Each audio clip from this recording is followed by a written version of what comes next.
8 objective बहुत ज्यादा important है ना। देखो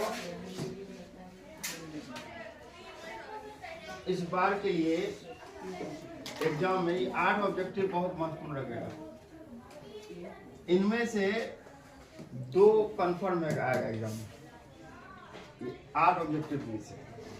अब देखो यहाँ पे क्वेश्चन कर रहा है एक नंबर रूट 3 माइनस रूट 3 है, 3 माइनस रूट 3 है। कौन सी संख्या है?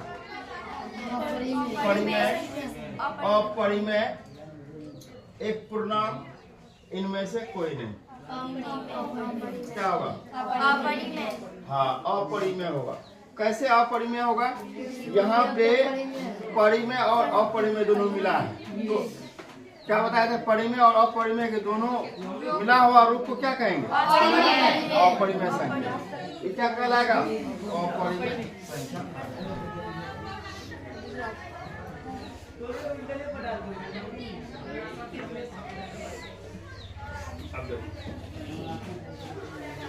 आगे क्वेश्चन है निम्नलिखित में कौन परिमेय संख्या है? निम्नलिखित में से कौन परिमेय संख्या है? संख्या आ जाएगा। यहाँ परिमेय संख्या पूछ रहा है, कोई बताएगा परिमेय संख्या किसे कहते हैं? हाँ वह संख्या जो P/Q के रूप में हो उसे परिमेय संख्या कहते हैं। अब यहाँ पे देखो परिमेय संख्या पूछ रहा है, कौन संख्या परिमेय है? यहाँ पे देखो 49/64, 49 का निकलेगा 7, 64 का निकलेगा 8, 81 का नहीं निकलेगा, 91 का नहीं निकलेगा, 31 और 91 का नहीं निकलेगा, 49 का निकलेगा 7, 61 का नहीं निकलेगा। इसलिए ई भी नहीं होगा, नहीं ये होगा, नहीं ये होगा। क्या होगा आंसर? तो परिमेय संख्या जो बाहर निकल गया हो परिमेय संख्या कहलाएगा। अब देखो निम्नलिखित में कौन अपरिमेय संख्या है जो P/Q के रूप में ना हो? P/Q के रूप में ना हो, है ना? कौन नहीं है? देखो अपरिमेय संख्या पूछ रहा, क्या पूछ रहा है? अपरिमेय संख्या पूछ रहे हैं।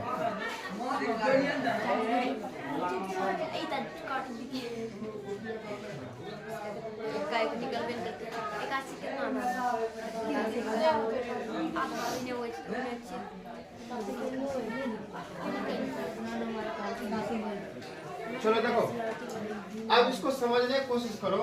यहाँ पे कि अपरिमेय संख्या का मतलब होता है जो P/Q के रूप में ना हो। अपरिमेय संख्या का मतलब जो P/Q के रूप में ना हो उसे क्या बोलेंगे? अपरिमेय संख्या। परिमेय संख्या जो P/Q के रूप में हो उसे परिमेय संख्या। अब यहाँ पे देखो 36 निकलेगा कितना? 6, 64, 8। एक तो ऑलरेडी निकल ही जाएगा, एक क्या होता है 81 निकलेगा, 3 निकलेगा नहीं, 5 निकलेगा नहीं, 9 तो निकला हुआ और ये निकलेगा कितना? 7। इसका मतलब है -9/7 आ जाता है। ये भी 1/9 आ जाता है, ये भी 6/8 आ जाता है, लेकिन ये नहीं आता। इसलिए ये सब क्या परिमेय है, लेकिन ये अपरिमेय। आंसर इसका यही होगा, आंसर सी होगा। चलो देखो आगे अगला सवाल, इनमें से कौन सी संख्या अपरिमेय है? फिर से अपरिमेय पूछ दिया। अब बताओ कौन सी संख्या अपरिमेय है इनमें से? अब बताओ 9 का निकलेगा कितना? 3, 20 का नहीं निकलेगा, 25 का 5, 49 का 7, किसका नहीं निकला? 20 का। इसका आंसर बी होगा, आंसर बी होगा सही।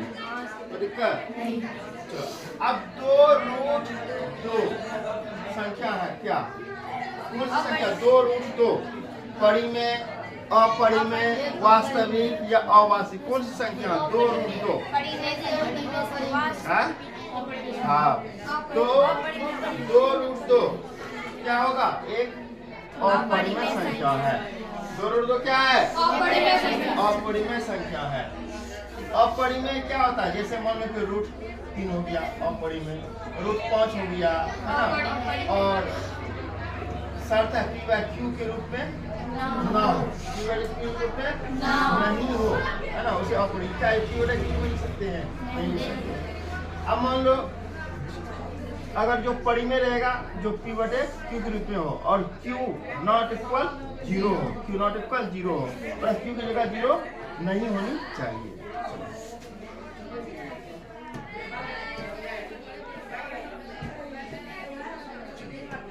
अब देखो यहाँ क्वेश्चन है, निम्नलिखित में से π/2 क्या है? π/2 क्या है समझो, π/2 क्या है इसको समझने की कोशिश करो। हम लोग गणित में पढ़ते हैं π का मान 3.14 होता है या 22/7 ये होता है, तो 22/7 को ही 7 से भगा देते हैं ना, तो 3.14 आता है, दोनों मान एक ही है। अब कहीं पे कह रहा है कि 3.14 बैठाने के लिए और कहीं कहता है 22/7 बैठाने के लिए, तो कहीं पे कुछ वो तो गणित के हिसाब से होता है, लेकिन π का एक और मान होता है 180 डिग्री होता है। त्रिकोणमिति में π का मान 180 डिग्री होता है, याद रखना त्रिकोणमिति में, और सब जगह 22/7 होता है। तो यहाँ पे देखो π/2 क्या है? एक अपरिमेय संख्या। कैसे अपरिमेय? क्योंकि π अपरिमेय है, क्या है? अपरिमेय है, इसलिए π/2 भी क्या होगा? अपरिमेय है ना। लेकिन इसका मान जो होता है π का मान क्या होता है? 22/7 अपरिमेय होगा, लेकिन 22/7 क्या हो जाएगा? इसका मान जो होगा 22/7 क्या हो जाएगा? परिमेय, लेकिन ये क्या होगा? अपरिमेय। क्लियर हुआ? अब अगला क्वेश्चन है, निम्न में कौन अभाज्य संख्या है? निम्न में से कौन अभाज्य संख्या? बताए थे भाज्य और अभाज्य के बारे में, बोलो। निम्न में से कौन अभाज्य संख्या? ठीक करो। 8, 9, 11, 15 अभाज्य संख्या और भाज्य संख्या बताए थे। चलो एक बार फिर से बता रहे, एक बार फिर से बता रहे। एक होता है भाज्य, क्या होता है? भाज्य। भाज्य वह संख्या होता है जो स्वयं से और एक के अलावा अन्य संख्या से विभागा लगे, उसे भाज्य संख्या कहते हैं। भाज्य का मतलब खुद से और एक के अलावा अन्य संख्या से जो भागा लगे, उसे भाज्य संख्या कहते हैं, मतलब भाज्य संख्या कहते हैं। जैसे हम ले लेते हैं 6 ले लेते हैं, पहले लिए 6, अब तो किससे लग रहा है? 6 से भागा लग रहा है खुद से, और 1 से भी लग रहा है, इसके अलावा 2 से भी लग रहा है, इसके अलावा 3 से भी लग रहा है, क्या हो गया? भाज्य संख्या ना हो गया। अगर यहीं पे हम कहेंगे अभाज्य, क्या कहेंगे? अभाज्य संख्या किसे कहेंगे? जो खुद से और एक के अलावा किसी से भागा नहीं लगे, एक और खुद के अलावा किसी भी संख्या से भागा नहीं लगे, उसे अभाज्य संख्या। जैसे हम ले लेते हैं 5, देखो 5 खुद से लग रहा है भागा और एक से लग रहा है, और कोई संख्या लग रहा है नहीं लग रहा है। इससे बता कौन होगा? 11 होगा। 11 क्या? अभाज्य संख्या, 11 अभाज्य। अब बताओ 440 में 2 का घात कितना होगा? 440 में 2 का घात कितना होगा? 440 में 2 का घात कितना होगा? तो 440 को तोड़ दो, इसको यहाँ पे तोड़ दो, 1440 को तोड़ दो, कितना बार टूटेगा? 2 से तोड़ो कितना? 7, 20, फिर 2 से तोड़ो कितना? 2 तिया 6, 12, 360, फिर दोस्तों 2 कम 2, 8 2 180, फिर दोस्तों 90, फिर दोस्तों 2 से तोड़ो 45, 2 से कटेगा 2 से, तो काटे 2 आया 5। इसका आंसर देखो कहाँ?